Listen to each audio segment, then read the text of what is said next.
Shabbat shalom mga kapatid, mga kaibigan, tayo po ay manalangin. Ama namin na nasa langit, maraming salamat po sa pagkakataong ito na binigay niyo po sa amin upang muli po kami makapaglingkod sa inyo sa pamagitan ng radyo.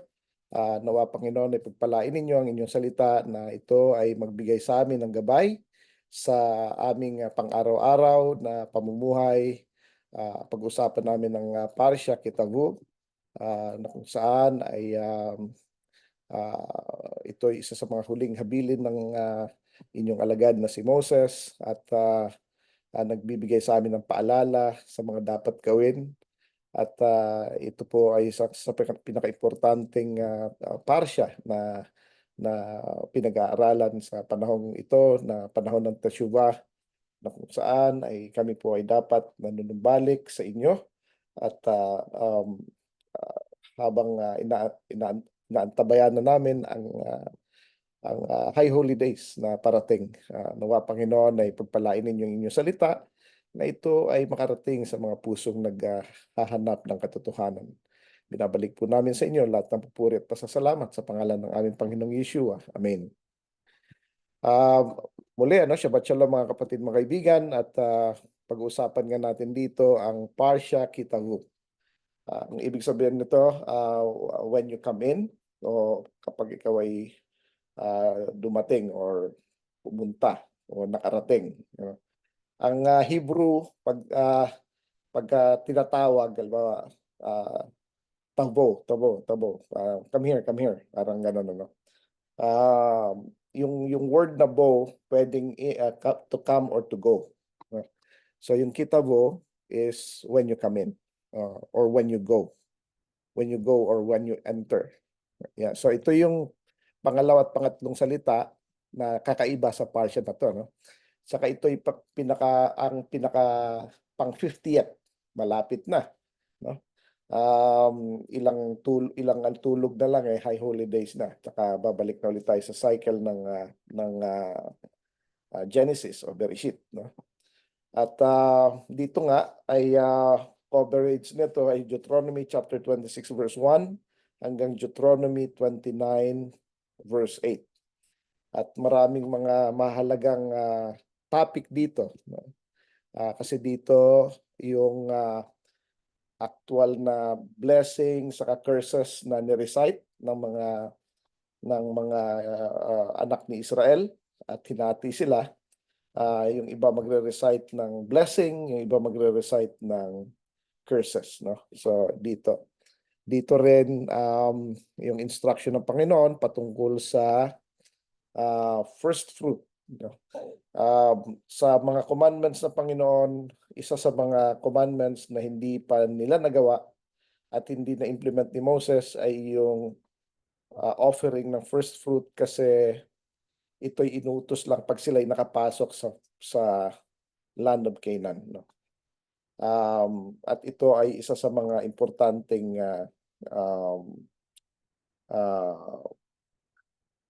commandment at katulad ka ng nabanggit ko na dati at babanggitin ko ulit, ang pagpasok ng Israelitas sa land of Canaan, ito ay 50th Jubilee, no? Pang 50th Jubilee ng time na binigay ng Panginoon, ano? Ino-observe ito, ang ito ay recorded ito sa Book of Jubilee na kung saan ay hindi ito nakasama sa biblical canon, pero dito ang counting ng Jubilee. Pero isa sa situation is that pagpasok nila sa land of Jubilee on the 50th Jubilee, nahinto na rin ang counting ng Jubilee. So isa ito sa mga commandments na hindi talaga nagawa, no? At ito ay gagawin ng ating Panginoong Yeshua kapag siya ay nagro-rule na dito sa mundo, no? So ang kitabo ay ito ay meron din ditong actually yung blessing, yung prayer, pagka nagbigay ng ikapo, ano? Ang sa pagkakaakala natin, basta nagbigay lang tayo, okay na. Actually, may ceremony yun. Hindi basta binigay mo na, bye-bye na, okay na. No? At hindi rin natin masisisi yung mga iba na nagtuturo ng Biblia kasi hindi rin ito na ituro sa kanila. Pero sa atin na binuksan ng Panginoon at ang ating mga mata para makita natin kung ano mga dapat gawin, merong certain instruction bago tayo magbibigay or pagbigay natin ng ating ikapo sa Panginoon, may prayer na sinasabi dito, no. Ito matatagpuan ito sa parsya na to, Deuteronomy 26:12-15, I believe. Isa dito sa sinasabi natin sa Panginoon na itong binibigay ko na ito ay ito'y inihiwalay ko na talaga.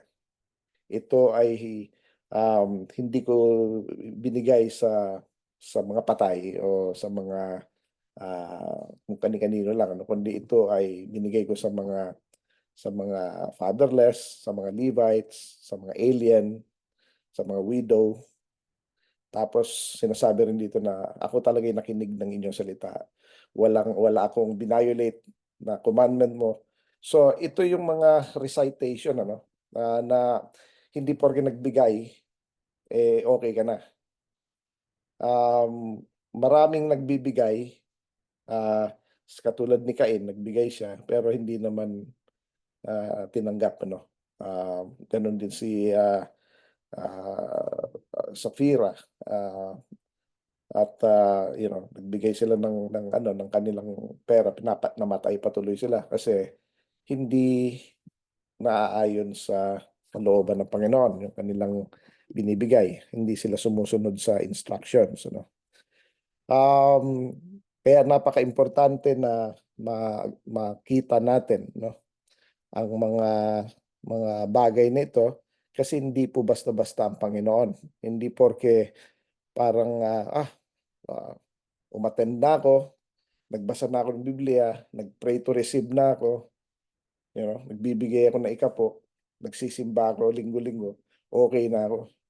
Kung may bigay ako ngayon, minsan hindi, minsan it doesn't matter kung may bibigay mo lahat o kukunti lang binigay mo, kalahati, it doesn't matter yun eh. Mayroong uh, uh, parang prerequisite, no? Ang prerequisite nito dapat daw wala tayong kinalimutan na utos ng Panginoon. Nakikinig talaga tayo sa utos niya. Sinunod natin to, wala tayong violate na. So yun ang pinaka-importante ron, no? Ngunit ang isa sa mga highlights dito sa parsya na to is yung blessing and curses, ano. Kasi yun importante yun kasi pag hindi natin naintindihan yun, we are bound to repeat, ano, yung ano na yun, yung problema na yun. So hindi magandang bagay ang gagawa tayo ng isang something na mali naman pala. Kasi may iba curses eh. Kapag daw hindi daw natin sinunod, sabi doon, ano, ay curse ang kapalit. So nakakatakot, no. So dito makikita natin na inutos ng Panginoon sa Deuteronomy 26:1-11 na binigyan niya ng instruction ng mga Israelites anong gagawin pag kinolekta na yung first fruit, no. At meron pa declaration yan na kailangan sasabihin ng mga priest o sasabihin sa priest, ano. Sa second reading ng parsya na to, Deuteronomy 26:12-15, ito yung pinag-uusapan natin na specific prayer na very very important na ito ay nakakaligtaan ng mga tao. So if I may read, sabi rito, sabi dito, you shall say before the Lord your God, this is after nung maibigay mo, no. I have removed the sacred portion from my house. So inalis mo ito, no. Ibig sabihin hindi ito yung tira-tira. ito yung una mong portion, inalis mo. Kaya lagi kong sinasabi to na kapag may ibibigay tayo sa Panginoon, dapat yung best, hindi yung tira. Hindi pwede na ito pagkain lang naman, pwede na lang nilang kainin to. Hindi dapat naka-allocate talaga. Ito yon, ito yon. So, ano ba ito, para ba ito sa mga alagad ng Panginoon? Ito hindi, sa pamilya rin ito. Normally sa family, sa community, sa congregation.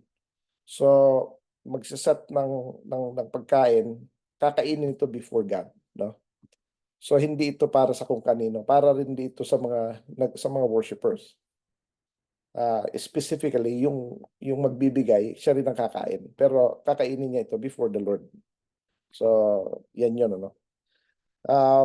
Very specific yan na may sasabihin, no. So, I have removed the sacred portion from my house. Tapos, remember, hindi lang para sa pamilya. I have given it to the Levite. Wala naman akong kilalang Levite. That's fine. So, pwede nating ibigay ito sa mga nangangailangan na lingkod ng Panginoon. Yung nangangailangan, no?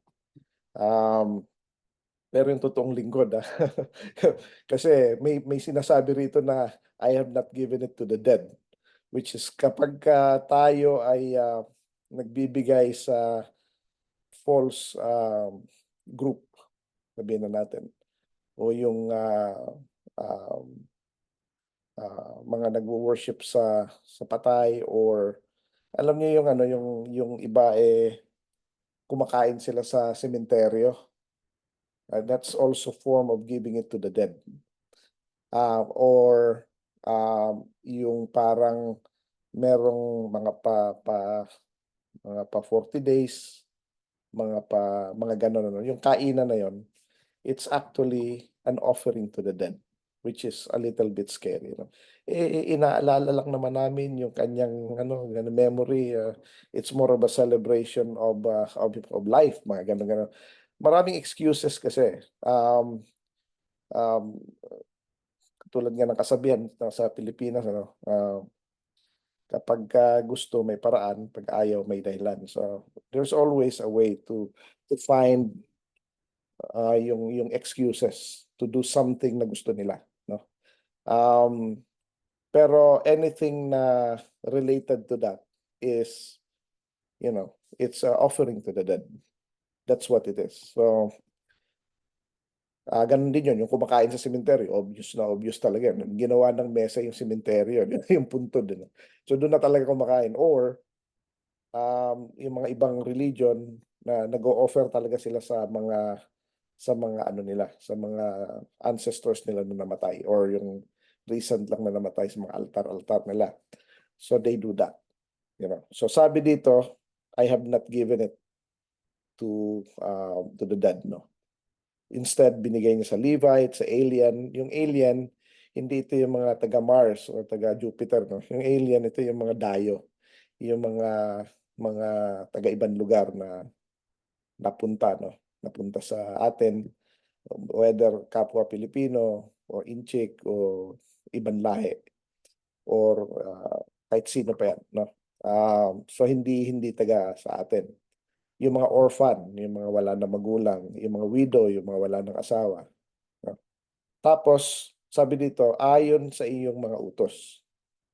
Ayon sa inyong mga utos. So, hindi ito base lang sa tradition or base lang sa kagustuhan mo o ano yung feel mo ngayon. Feel ko ngayon magbigay. Hindi. Feel or no feel, kapag may nangangailangan, we have to give it. And dapat ang ginagawa natin yan ay intentional talaga. So yung ibig sabihin nito, hindi yung parang kung meron lang ako, kung wala, no, dapat ready tayo. Meron talagang may budget, may allocated ka na in case man merong manghingi, ready ka. Hindi yung mangangapa ka pa kung saan-saan yung mo. Dapat intentional, ready, no? At ang sinasuggest ko nga, ay wag naman magbibigay ng barya-barya, no? Ah, Mahirap na nga yung tao, ininsulto pa. So, that is what we call adding insult to injury. Ano naman mabibili ng 50 cents, di ba? 25 cents. Ano naman mabibili nun? Di ba? Mahirap na nga eh. Ginawa mo pang talagang sasabihin na marami naman nagbibigay, marami. Kung wala pala nagbigay, di wala na nakain, di ba?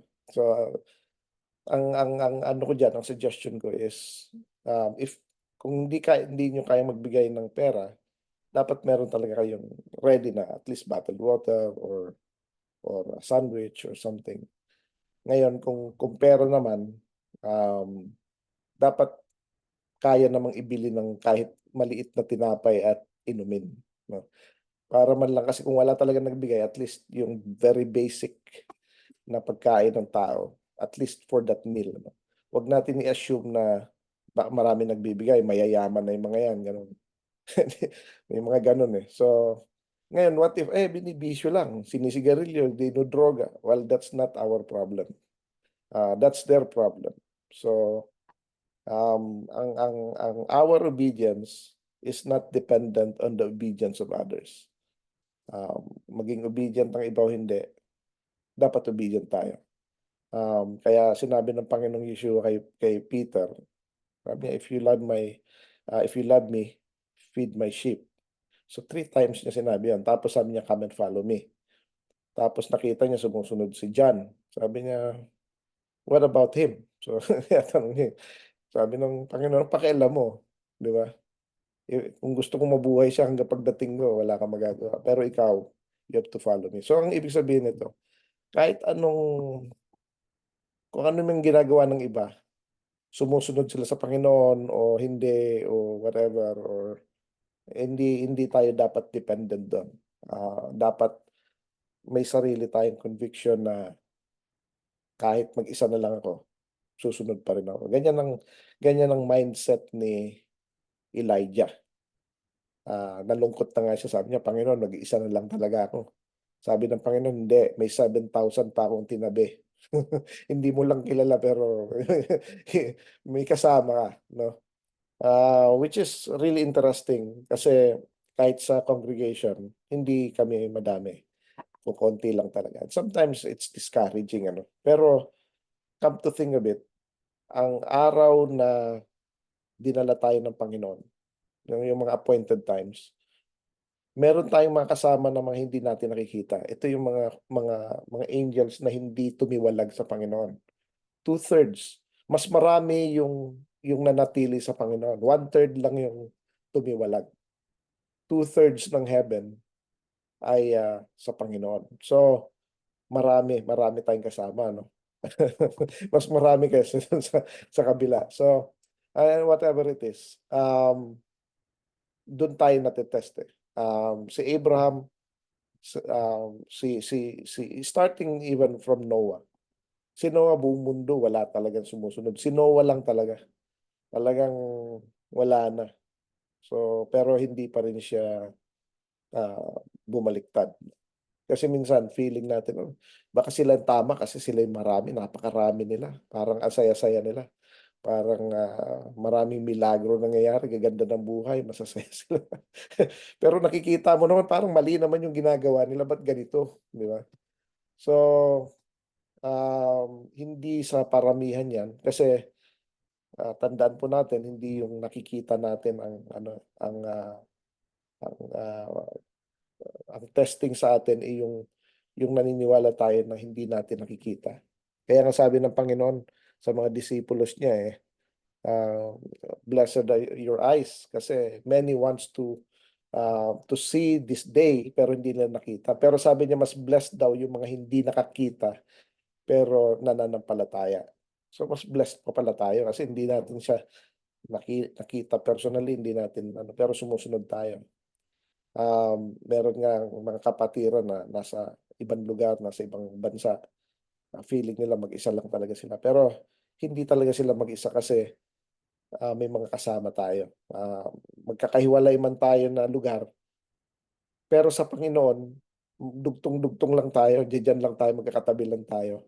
Kasi ang Panginoon hindi bounded ng time and space. Hindi siya bounded ng traditions, ng paramihan, hindi siya bounded ng ganun.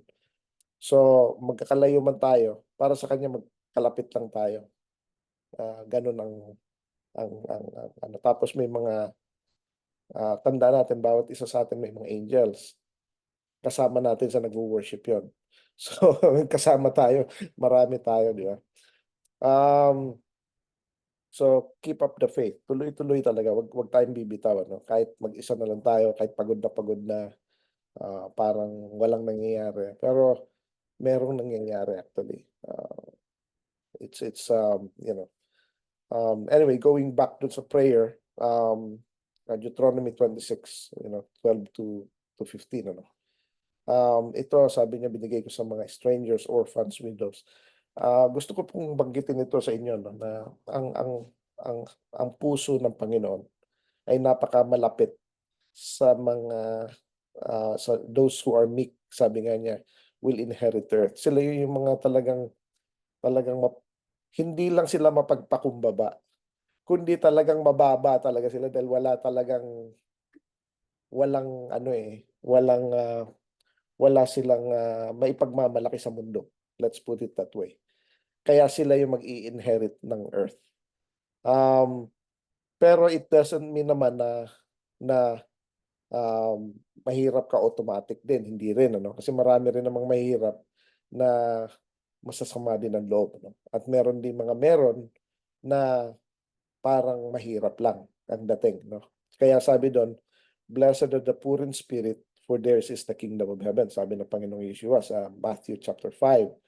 Itong poor in spirit ito, ibig sabihin yung characteristic ng isang tao, whether mayaman, mahirap, o middle class, o kung ano man ito, kung ano yung level niya spiritually, yung characteristic ng isang mahirap na typical, yun ang meron siya. So, kung sino pa nga yung mga mahirap, sila pa yung mapagbigay, sila pa yung, kasi wala silang attachment sa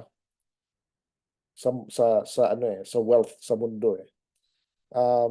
Merong mga experiments, na mga social experiments na pinapakita na kung sino pa yung wala, siya pa yung nagbibigay ng lahat.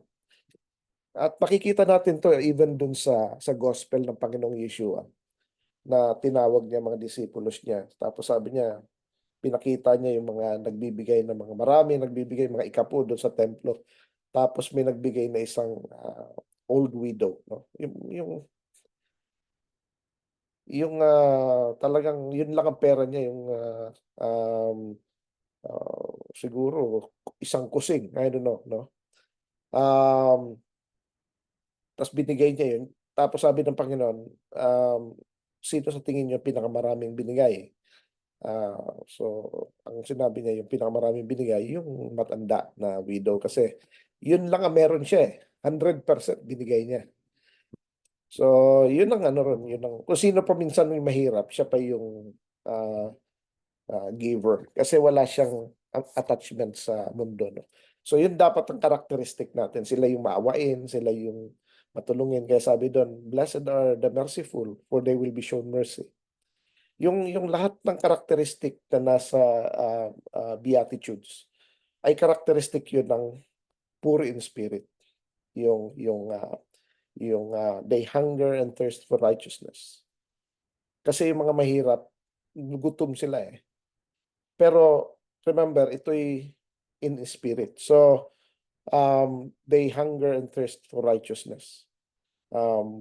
Yun ang talagang hinahanap nila, yung katotohanan, yung kapag yung parang excited sila sa every time na may matututunan sila, parang hindi na parang walang satisfaction, yung parang kulang pa, sige pa, sige pa. They hunger and thirst for righteousness. Ito yung mga karakteristik ng poor in spirit. Yung peacemaker din sila. Sila yung mga hindi palaaway. Sila yung mga, kaya wag na tayo mag-away, tayo lang dito eh. dito lang tayo. Hindi sila makikipag-away sa'yo. Yung mga ano, kasi wala naman sila, wala silang defense, wala silang abogado, wala silang anything. Ano. So but again, this is in spirit. So lahat ng karakteristik ng isang mahirap, pero bring it in the spirit. Ibig sabihin, yun ang karakteristik mo as a person. Merciful ka, pure in heart ka. Wala kang masamang tinapay sa kapwa mo. Blessed are the pure in heart, for they will see God. So, again, characteristic yun ng poor in spirit. So, hindi siya, kaya 8 yun eh. Kasi 7 doon is characteristic ng isang mahirap. So, dahil sa characteristic ng mahirap ay ganyan, ang puso ng Panginoon malapit sa mga mahihirap. Kaya nga sabi niya, it's hard for, it's easier for a camel, mas madali pa raw yung camel to enter into the needle's eye. Hindi po ito yung karayom, yung needle's eye, ito yung sa Israel ito na parang pasukan ng tao, parang dome ganon. Tao lang ang kasya, hindi kasya camel. Kaya hindi makapasok ang animal sa Jerusalem. So iniiwan yun sa labas, no? Pero kapag nakaluhod ang camel, pwede siya mag-unti-unti kung gugustuhin niya. Pero talaga mahirapan siya. Pero sabi ng Panginoon, mas madali pa sa kanya makapasok kaysa sa mayaman na makapasok sa kingdom kasi marami siya masyadong worry, no? Pero hindi naman ibig sabihin na yung mga mayaman ay condemned to die na, no? At ang mga mahirap sure langit na. Alam din natin na marami ring krimen sa mga mahihirap, no? Pero katulad ni Abraham, napakamayaman ni Abraham pero hindi siya nag-build ng kanyang kingdom, no? Ng kanyang ano, nasa tent lang siya. Si David ay hari siya pero he's a man after God's own heart. Wala siyang pakialam sa mga kayamanan niya. Hindi, you can take it, you can, sabi niya, iniwanan niya nung kinudita siya ng anak niya ni Absalom. Iniwanan lang niya. Wala siyang pakialam. So, hindi siya nakakapit tukto sa ano. So kaya dahil malapit dito ang puso ng Panginoon sa mga mahihirap, anybody na tumulong sa kanila ay merong prize sa Panginoon, no? Kaya sa Matthew 25 sinabi niya, kapag Matthew 25:31-46 sabi niya, darating ang araw na ang anak ng tao ay magja-judge, no? At ihiwalay niya ang mga tao, yung kanyang mga kanyang flock, no? Yung mga sheep nasa right side, ang goats nasa left side. At sabi niya doon sa right side, pwede kayo pumasok sa kaharian ng aking ama dahil nung ako'y nagugutom, tinulungan niyo. Pinakain niyo ako, nauuhaw ako, pinainom niyo ako, nung hubad ako, binigyan niyo akong damit, nung ako'y dayo, ako'y pinatuloy ninyo, nung ako'y may sakit, inasikaso niyo ako, gano'n. So, sabi ng mga kailan namin ginawa ito sa'yo? Sabi niya, Panginoon. Parang gulat pa sila, hindi nila alam eh.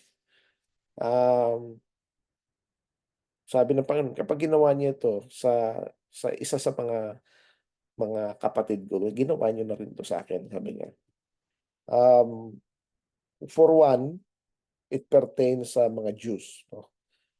Kapag trinit natin sila na maayos kasi yun ang literal na meaning nun.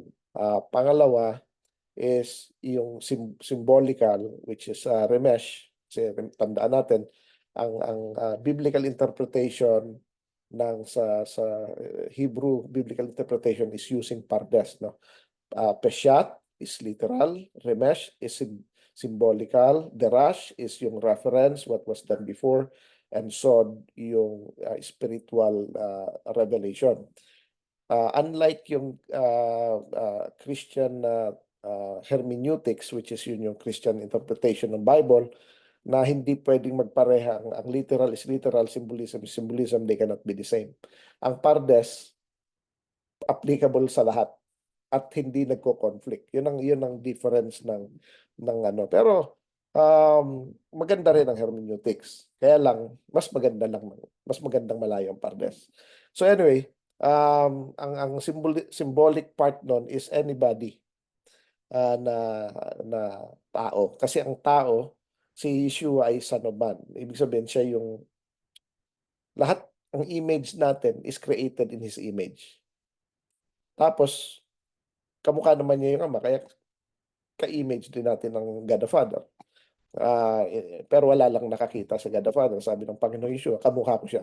Kapag nakita niyo ako, nakita niyo na rin siya. So, tao tayo, sabi niya, let us make man in our image and our likeness. Ang gumagawa ng tao ay si Yeshua. So, sa utos ng Ama. So, siya yung kaya may God said, may God made. Dalawa yan eh. God said, let us make man in our image, in our likeness. So, may God said, and then God made, and God made man in His image, in His image. Naging singular na lang bigla, no? Kasi may tagagawa. Ang laging tagagawa talaga yung Son. Siya yung right hand of the Father. Siya yung taga-kilos. Siya yung gumagawa lahat. Kaya siya rin ang judge. Siya rin yung ano. Siya lahat. Oo. Ganon niya kamahal ang Ama. Kaya ang Ama rin, mahal na mahal siya. Kapag eh, hindi natin minahal ng si Yeshua, makakatikim tayo sa Ama. So, ganun yun. No? At vice versa. Si Yeshua din, mahal na mahal din niya ang kanyang Ama na pagka hindi ka sumunod sa kanyang commandment, may kalalagyan ka. So, nakakatakot. Kaya dapat talaga susunod tayo. So, um, ngayon, alam din natin kung saan yung weakness nila, yung weakness ng heart. Ibig sabihin, hindi yung weakness na kahinaan na yun ang yung parang doon natin sila pwedeng tirahin ganun. Hindi, walang weakness ng Panginoon in a way na ibig sabihin kung saan malambot ang puso ng Panginoon. Ito yung pag tayo ay uh, tumutulong sa mga dapat natin tulungan, yung pinapadala nila sa atin. Kaya we have to help, no? Kaya very important itong prayer na ito. I have given it to the stranger, to the orphans, to the widows. Yun ang ano doon eh. And to the alien. According to all your commandments, which you have commanded me. Tapos sabi niya, I have not transgressed or forgotten any of your commandments. The whole importance ng offering. Ang offering ay nagkakaroon lang ng value kapag ginawa natin itong mga ito. Ang preaching ng karamihan ng mga preachers is that pag nagbigay ka, bibigyan ka rin ng marami ng Panginoon, 1,000-fold, malakay 310, lahat. Open ng windows and doors ng langit, ng lahat ng blessing mapunta sa'yo. Oh, wow, di ba? So, ganun nga nangyayari, mga nagbibigay. Marami rin siyang blessing. Pero kasi ang blessing na nasa isip nila is pera. Aanin mo yung pera para makabili ka ng peace, ng joy, ng ng sleep, ng ano, di ba? Yun na nga yung binibigay sa atin eh. So, di ba? Ang pera ang list sa mga blessing. Kung meron ka ng joy, peace, meron ka ng security, meron ka na yung pera is secondary. Ito lang yung gagamitin natin na token to help others. Di ba? Kasi hindi mo naman pwedeng i-transfer yung peace mo sa kanila eh. Hindi mo pwedeng i-transfer yung tulog mo sa kanya. Ako, mabilis akong matulog. Bibigyan din kita ng konti na gano'n.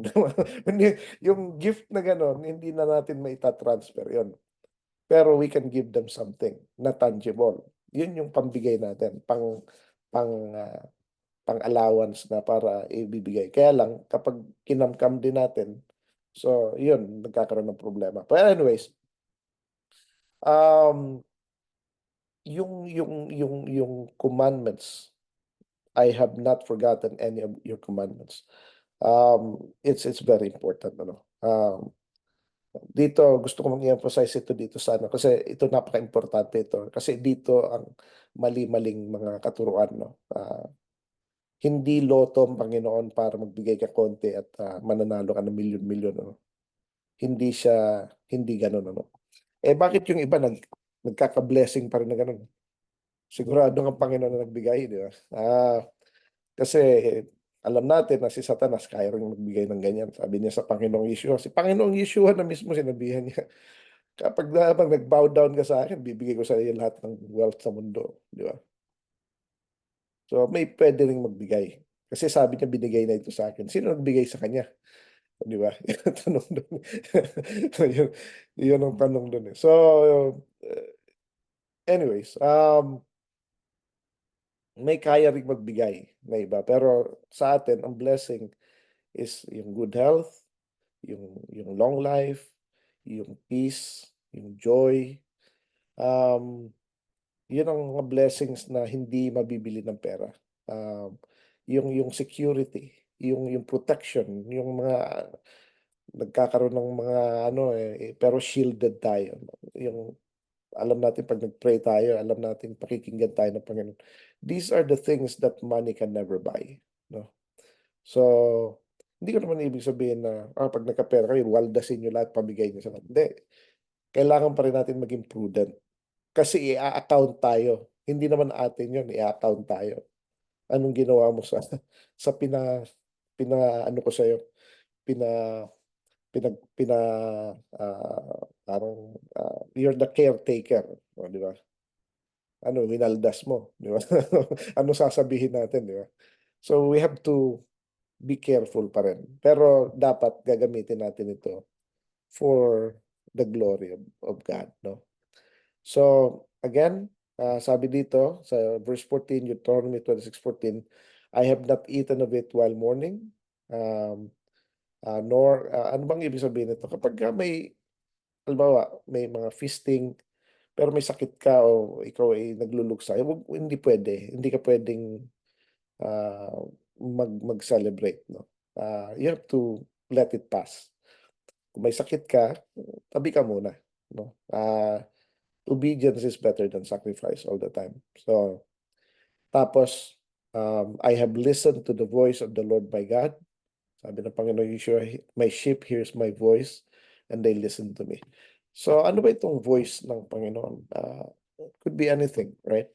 For one, yan yung conscience natin.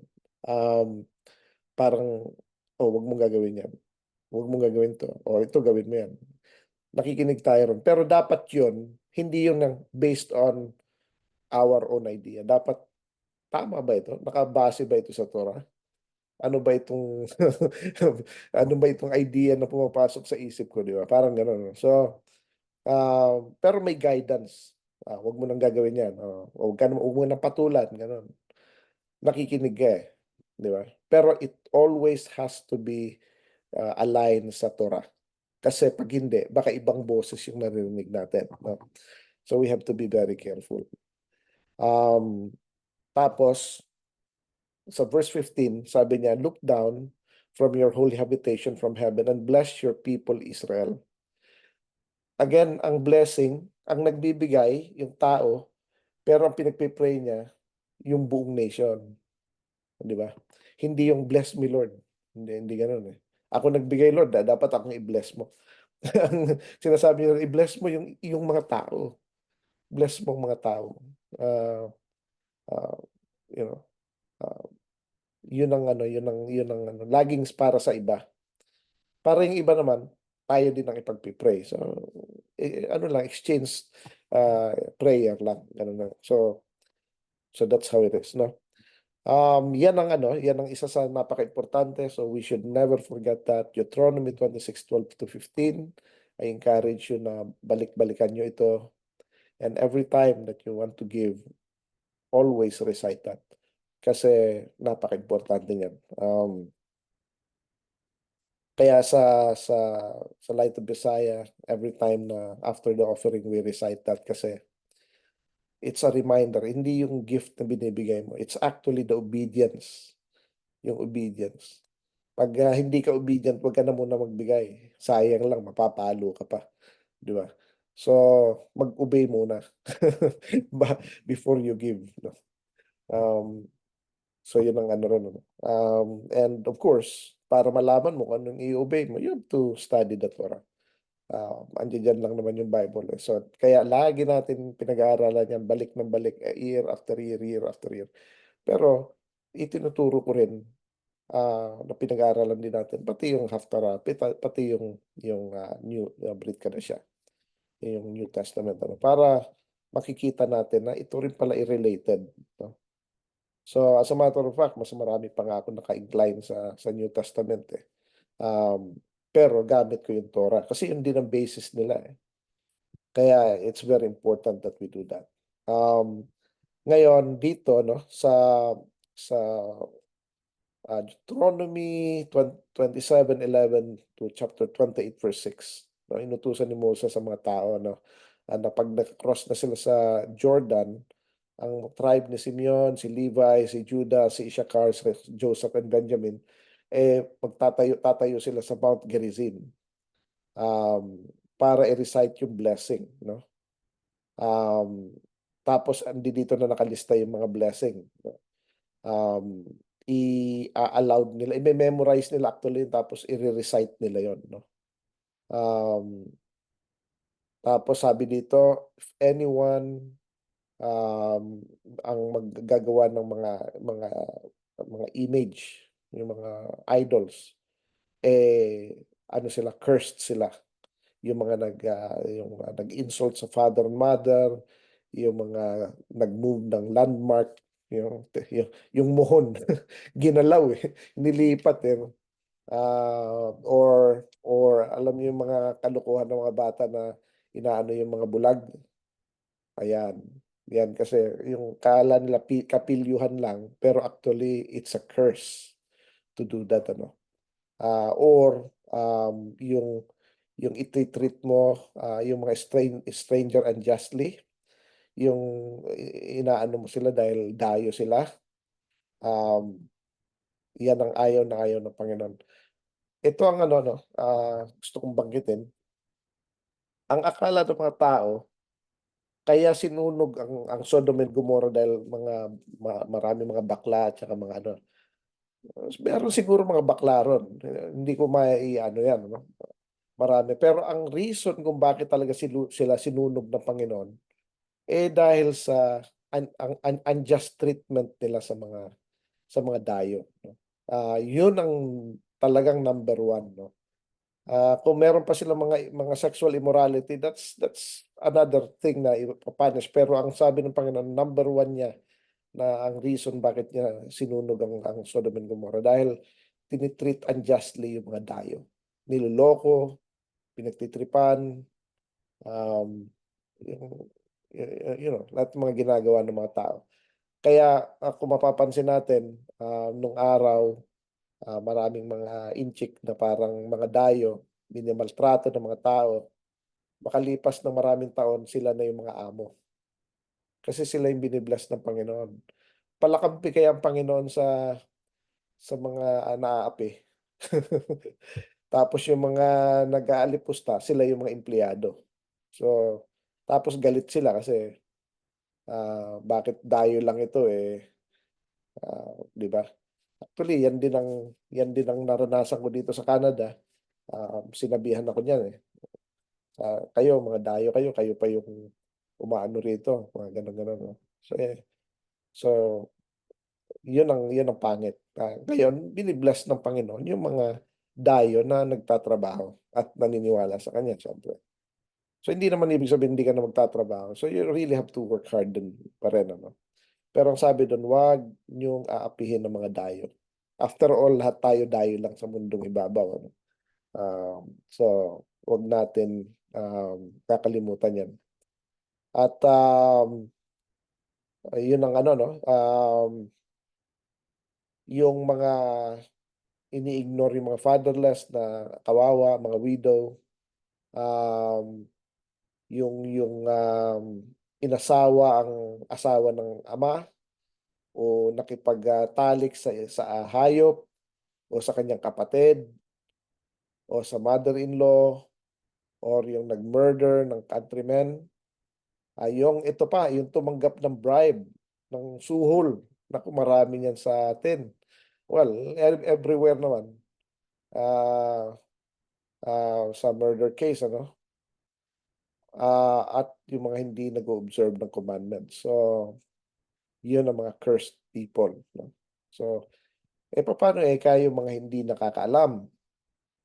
Well, hindi nila alam, hindi nila alam, di ba? Hindi, fair naman ng Panginoon sa ganun eh. Pero yung kung ano yung alam nila based sa conscience, dun sila i-judge. Kaya nga mas maganda pa hindi na lang nalaman eh. Baka may chance pa eh, di ba? Pero the moment na nalaman na tapos umalis ka pa, ay yun ang nakakatakot dun. So mas nakakatakot yun. At nabanggit ko na rito sa Ezekiel 18 sa Ezekiel 33. Sabi ng Panginoon, special sa Ezekiel 33, sabi niya ron, kapag sinabi ko sa isang tao na ikaw ay maliligtas at siya ay nagtiwala sa kanyang sariling kaligtasan dahil feeling niya ligtas na siya, so gumawa na siya ng mga kung ano-ano. So sabi ng Panginoon, at namatay siya sa kasalanan na yun. Ibig sabihin, namuhay siya sa makasalanan at namatay siya rin. Sabi ng Panginoon, lahat ng ginawa niyang kabutihan ay hindi mare-record in His favor. Kakalibutan yun. At mamamatay siya dahil sa kanyang kasalanan. Pero doon naman sa mga masasamang tao, na sinabihan niya na kayo masasamang tao, mamamatay kayo. At natakot at biglang nagbago, isinoli nila yung mga ninakaw nila, nagbayad sila yung biblical restitution, binigay nila, tapos sila ay nag-walk, sila ay lumakad na sa path of righteousness. Sabi ng Panginoon, hindi sila mamamatay. Lahat ng ginawa nilang kabulastugan, hindi ko babanggitin sa kanila. Wala na yan. Kasi nagbago na sila eh. That's how it is, no? Tapos sasabihin, no, hindi fair yung Panginoon. Sino bang hindi fair? Eh, kayo yung hindi fair, sabi ng Panginoon. So, yun ang rule eh. Kaya nga, sabi nga, kapag ang isang tao raw namatay at nagsisi sa bandang huli, maliligtas ba siya? Oo, yun ang sabi. Kaya lang, di mo lang alam kung kailan ka mamamatay eh. Yung problema, yan ang problema.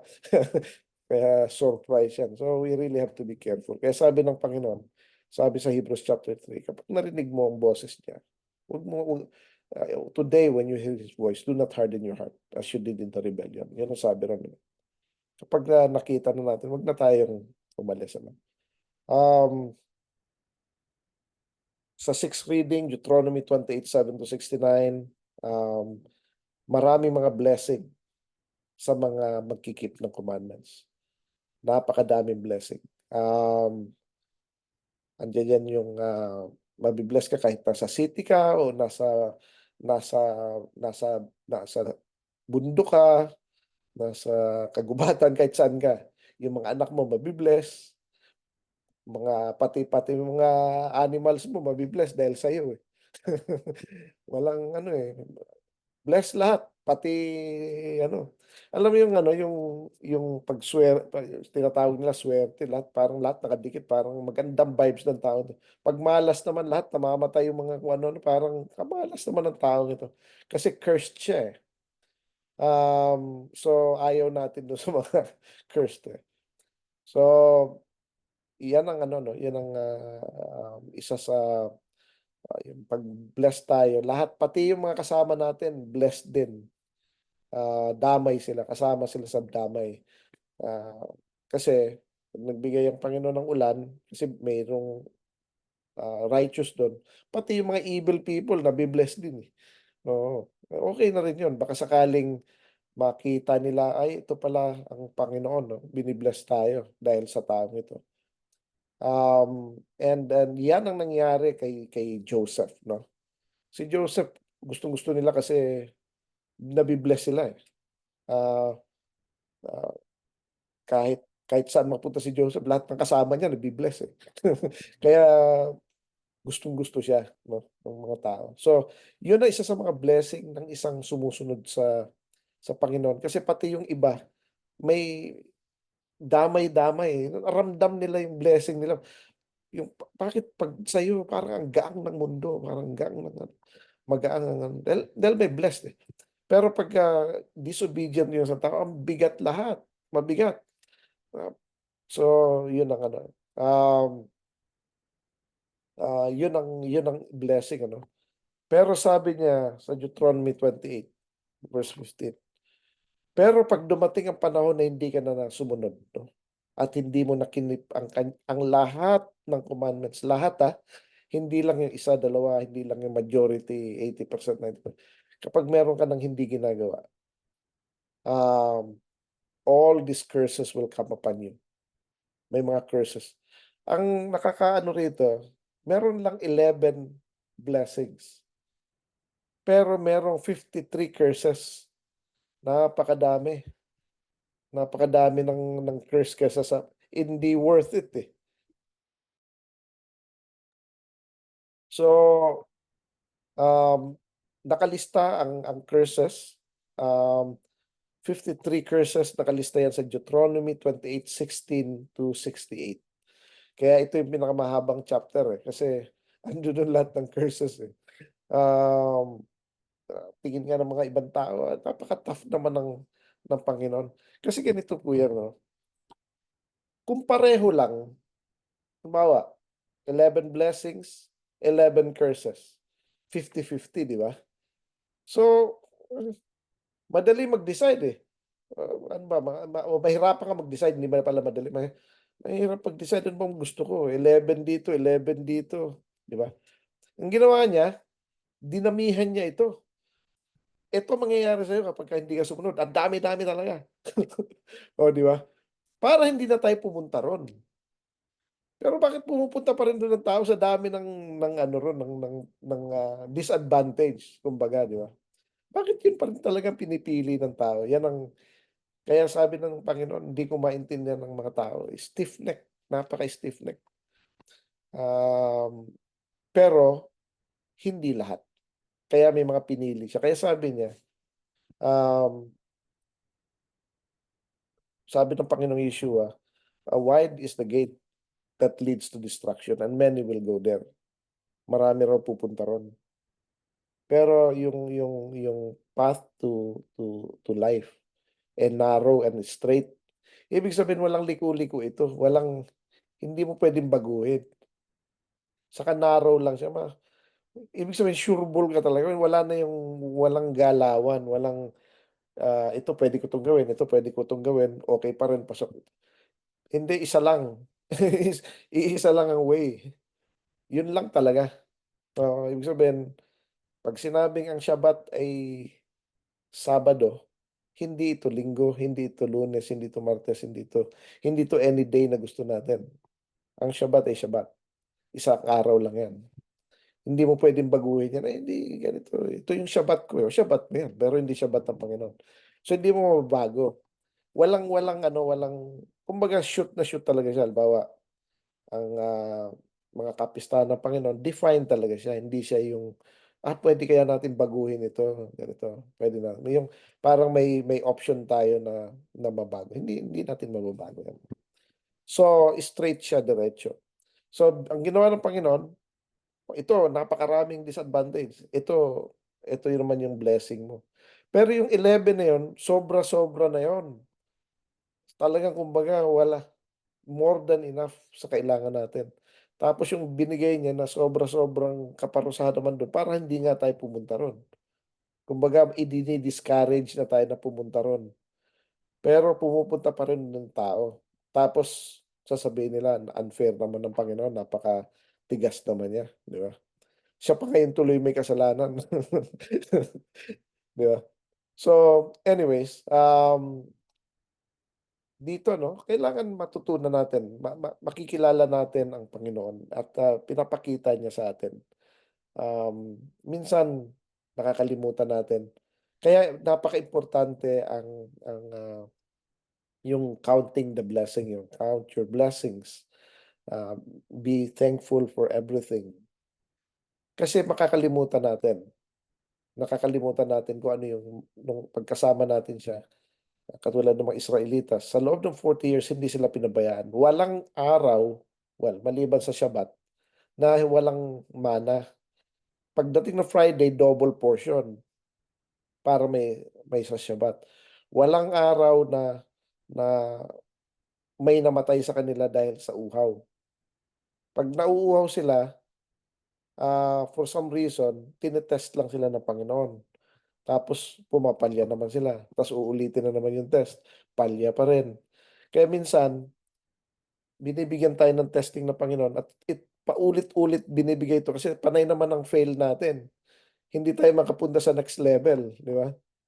Kaya parang bakit ito ng ito ang dumarating sa buhay ko, eh, kasi hindi ka pa pumapasa.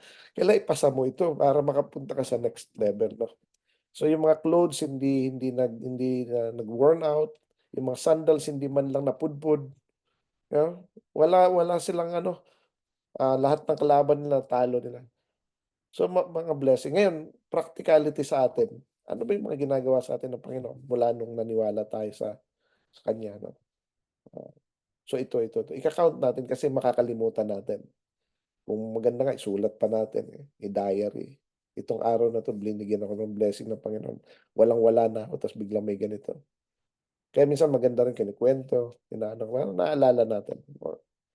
So these are the things ano, 'pag nakita natin ang Panginoon then, ah, okey pala dito ako, I'm gonna stay here. Hindi sa doon marami, eh, dito kokonti, sa kokonti pala ang kaligtasan. Oo, so ano mangyayari sa kanila? Well, sabi ng Panginoon kung ano man ang gusto niyang gawin dun wala tayong pake. But as for us, we have to follow the Lord. So, I hope and pray na meron tayong natutunan sa Parsha Kitavo 'no. Again, it's about, when we come in or kung tayo'y pumasok sa kaniyang, kasi ito ay about, promised land ano. Kapag pumasok tayo sa kaniyang covenant, pumasok tayo sa dito sa belief natin na 'to. Ito yung mga gagawin natin. May mga blessings. And if we get out, there are curses as well. So I hope and pray na we choose life and we choose blessing. Tayo po ay manalangin. Ama namin na nasa langit, maraming salamat po sa pagkakataong ito na binigay niyo po sa amin upang muli kami makapag-discuss ng inyong salita, ng Parsha Kitabo, na Panginoon ay may papagpulutan ng encouragement ng mga kapatiran na nangangailangan ng gabay sa pang-araw-araw na gawain, at pamumuhay. Panginoon, pagpalain niyo po ang inyong salita na ito'y manahan sa puso ng mga taong nagsasaliksik ng inyong katotohanan. Binabalik po namin sa inyo lahat ng papuri at pasasalamat sa pangalan ng aming Panginoong Yeshua. Amen. Shabbat shalom hanggang sa susunod na Shabbat.